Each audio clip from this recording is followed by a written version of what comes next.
The newest Five Nights at Freddy's game, Into the Pit, has far surpassed my expectations. It's basically Security Breach, except good, and it easily makes it into the top 5 games in my opinion. The gameplay is great, the style is a breath of fresh air, and the story actually exists. It's nice to actually know what's happening in a game while you're playing it. By the time the credits rolled, I wasn't left with any major questions. However, the game did leave me with a lot of smaller questions, which are my favorite type. So instead of making a bunch of tiny videos about each of these, I'm gonna go into all 5 minor questions I had right here, and what I think the answers might be. Before we get into that though, I need to clear up something that a lot of people have been leaving comments about. There's this idea going around that this game isn't in the same timeline as the other games, but we're never given any reason to believe this. Bexy, the marketing manager for the game, said that everything in the game had to go through approvals to make sure it fit the story. And DJ Sturf, a beta tester who helped the team at MegaCat come up with ideas, said that many of his ideas were rejected for revealing too much or contradicting the lore. I was thinking, like, make it hours and hours of interactable stuff where you can read and all that. And the problem was as well, you didn't want to put in enough that it either spoiled too much or like it became contrary to the actual lore and all that. But yeah. If this isn't in the game universe, what's there to reveal? It's a pretty self-contained story and it's based on something that already exists. Why would they need to remove something like, say, the baby poster, if this entire game has no bearing on the canon timeline? The marketing for the game also implies that it fits in with the others, saying things like, travel back to where it all began, and immerse yourself in a new chapter in the Five Nights at Freddy's universe, the latter of which is the exact same wording used for the Secret of the Mimic teaser. And if you want to know about the canonicity of other Frights-related stuff, I have a video on that which you can watch by clicking the recommendation above. So, while you're free to disagree with this approach if you want, I'm still going to be looking at this game under the lens of it being a part of the larger story. With that out of the way, question 1, are we really traveling through time? The whole premise of this game is that we're supposedly going back to witness the missing children incident via a time-traveling ball pit. This is a claim made by many pieces of marketing for the game, despite not being how it worked in the book the game is based on. So now that the game is actually here, which does it align with, the marketing or the book? There are a lot of hints that we are, in fact, traveling through time. If you place a 4th paper plate on the wall in 1985, it'll appear there in the present. On night 2, Spring Bonnie destroys the double doors near the entrance in the past, and then on day 3, those doors are missing in the present. On night 3, when you repair Bonnie's guitar in the past, the guitar disappears in the present. And on several occasions, keys you get in the present will work in the past. And keys from the past can be brought into the present and will work there too. On the surface, this makes for an incredibly convincing case that this is legitimate time travel. However, there are a lot of things that just don't line up. Most noticeably, Spring Bonnie is a literal monster, which wasn't the case in the true missing children incident. He was just William Afton in a costume. Then, during the night sections, there are apparitions of kids who appeared in the exact same spots on day 1, as if the whole ball pit realm is glitching or something, showing something where it's no longer supposed to be. Also, the changes in the present would be paradoxes if this is real time travel. If Oswald was there in 1985, then things should always account for that according to standard time travel logic. What happened in the past happened, and the future is predestined to make it so the person travels back in time and causes that to happen. The broken door thing is especially odd, because why would it never get fixed? This happened in June 1985, and we know the place was open until at least August of that year. And even if Freddy's didn't bother to fix it, Jeff would have done so back when the town was still alive. It's more likely that the door broke in the present at the same time that it broke in the ball pit realm, which would mean that rather than it being time travel, it would be some different layer of reality influencing the real world. That sounds like a silly idea, but it's happened twice already in the franchise. First, it happens in FNAF World.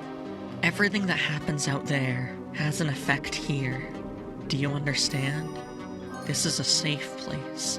This is a sanctuary. But something has gone wrong, and now it can be seen here. Something horrible must have happened on the flip side, because it's causing this world to fracture. So changes in the main world affect what happens in this pocket world, and judging by the clock ending, it works the other way around too. Something very similar happens in Ruin. When you put on the Vanny mask, you enter an AR world where the environment is different, allowing you to bypass obstacles that would have otherwise blocked your path. And not only that, sometimes changes in this environment will carry over to the real world. Like, for example, opening a door using AR locks. Because of that, I think this game is following flip-side rules rather than being real-time travel. Agony was imprinted on the ball pit, allowing it to create a paranormal alternate reality that repeats the tragedy associated with said agony, and it's capable of altering the real world as well. Therefore, the rules seem to align more with the books than with the marketing. Question 2. Who is the sixth kid? In the very first Five Nights at Freddy's game, we're told that 5 kids went missing on the night of June 26th. The second game backs this up twice, once in the Foxy minigame, and once in the Give Gifts minigame. However, when you enter the party room and into the pit, you can clearly see 6 bodies. So who is the 6th, and how did they get here? I see only 2 options here, Charlotte and Andrew. Let's start with Charlotte. In many of the previous games, Charlotte is lumped in with the other 5 children. In FNAF 3, she's at the Happiest Day party alongside them. In FNAF World, there are 6 graves next to the purple guy, and this was before Andrew existed, so the 6th one had to be Charlotte. In Pizzeria Simulator, the good ending rewards you with a picture of 6 graves, one of which belongs to Charlotte. And in Help Wanted 2, the puppet memory doll is grouped in with the other 5. Then, in this new game, we have a minigame where we collect 5 party hats, break out of bounds in the exact same way as BB's Air Adventure, travel through what looks like a ruined version of the Happiest Day map, gather 5 sets of balloons, and grab a 6th party hat being pushed on a string by William. The string imagery could tie this to the puppet, as well as this party hat slowly falling after the 5 balloon sets are gone. There's an obvious problem with this though. Help Wanted 2 heavily implies that Charlotte died in 1983 in the games, like she did in the novel trilogy. But this game very explicitly shows us that the 6th child died in June 1985. So, what about Andrew? In the Toy Chica High School cutscenes, it's implied that William killed 6 kids in a single event, and 1 kid before that. We know that Charlotte is the first kill, thanks to Henry. Not until I undo what he has done and heal this wound. A wound first inflicted on me, but then one that I let bleed out to cause all of this. So these 6 must be the missing children we know, along with 1 extra kid. This is the same game that introduces Andrew, suggesting that the 6th kid is him. When you fix an arcade machine at Jeff's Pizza, you get a message that translates to "always watching," which is a term that was used to describe Andrew.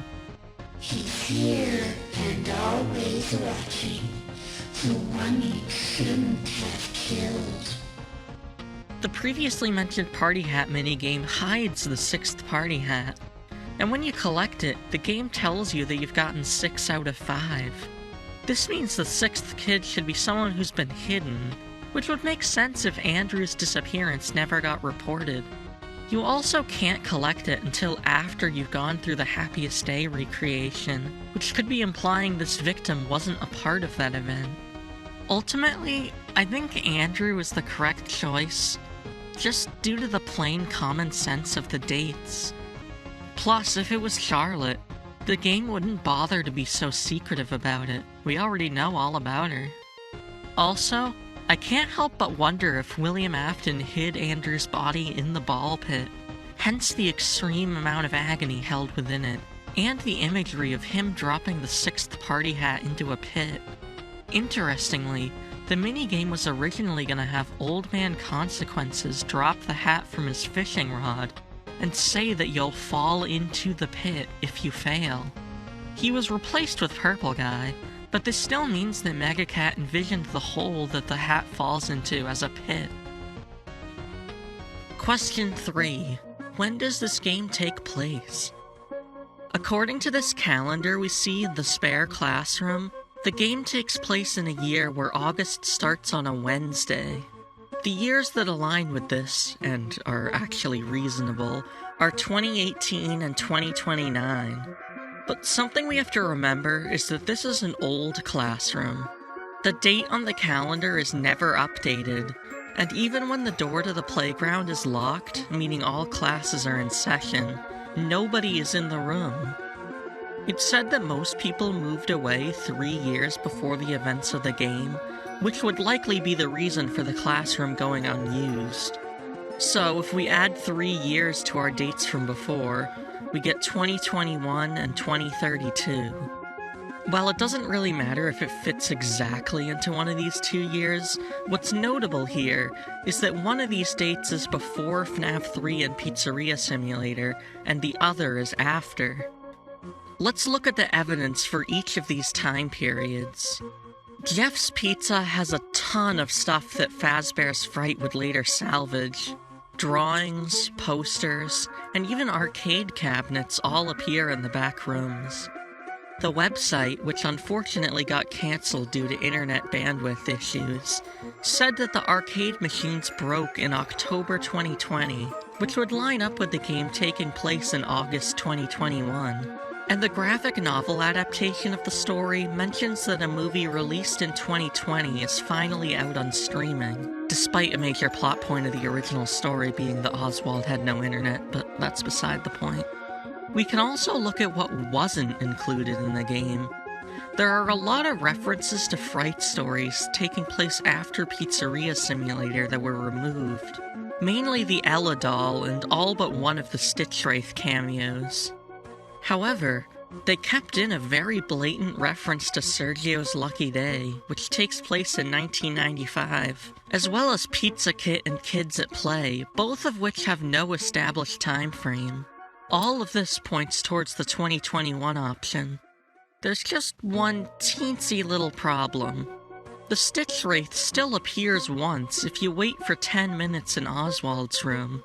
And this character didn't exist until years after Pizzeria Simulator. That would point towards 2032. How can we resolve this? Thankfully, we were given a hint by Bexy, saying that when interpreting Easter eggs, we should, quote, use basic critical thinking.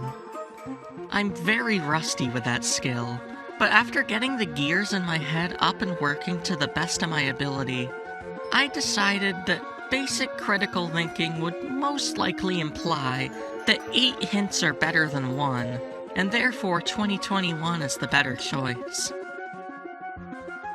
Question 4. Is this the location from the first game, or is it a new location? Judging by everything that came before, this game should be at the location from the first game, since everything points towards that being where the missing children incident happened. Henry said that in the Follow Me minigame, William lured the kids back to a familiar place, and we see in that minigame that they were lured to the safe room of the FNAF 1 location specifically. Then there's Help Wanted, which shows Spring Bonnie emerge from the hallway with the FNAF 1 safe room, and shows Gabriel getting stuffed at that same location. The final newspaper in FNAF 2 suggests the same thing, saying they're gonna bring the original characters to a smaller location because they blew most of their money on the toy animatronics. If they're low on money, it would make the most sense to go back to the location they were at originally, which was, in fact, much smaller than the FNAF 2 location. Although I guess since this used to be a whole chain of restaurants that got shut down after the missing children incident, they really could have gone to any of the old establishments. And then there's the fact that the training tapes mentioning the missing children incident, as well as what looks like the very suit used in the murders, are seemingly found in the FNAF 1 safe room. What would they be doing there if this wasn't the building where the incident happened? That's a pretty open and shut case, right? Well, obviously not, given that I asked the question in the first place. The problem is that the Freddy's location in Into the Pit looks nothing like the location in FNAF 1. Apart from the placement of the two stages, not a single thing here aligns. I could go through every single example if I wanted to, but I'll just stick to the most important one, the office. The office is where we spend the entirety of the first game, so if we're supposed to be under the impression that we're at the same location, the office and Into the Pit would logically look similar. But no, they're nothing alike. Into the Pit's office only has one door, despite the FNAF 1 gameplay revolving around there being two doors. The camera monitors are also nothing like the first game. None of the cameras show the same areas, and the map isn't in any way similar. They were actually going to make the cameras align with the FNAF 1 location originally, according to the files, but they changed it. The fact they went out of their way to not match it up with FNAF 1 feels really significant to me. This is the only mystery that really has me scratching my head no matter how much I think about it. Either answer would be a major retcon of the very game being celebrated, so there isn't really a good answer here. For now, I think I'm gonna go with the idea of it being a different location, but I'm still pretty hesitant in making that choice. Oh, and as an aside, I think it would be cool if this location was originally the Fredbear's one we see in the fourth game. The dining area and entrance line up, as well as the fact that you can go behind the curtain. The Fredbear plush said that the crying child could get help if he got past the animatronics, and they're at the far end of the room, implying there's a backstage area with employees behind it. Also, if you stay in the ball pit room for a while upon first entering it, you can hear this. Please do not shove yours or anyone else's head into their mouth. Again. And if you call the number for Fredbear's Family Diner, you get an offer for a special deal at Freddy Fazbear's Pizza that references the Bite of 83. Question 5. What is the Fetch minigame about? No, seriously, what is this?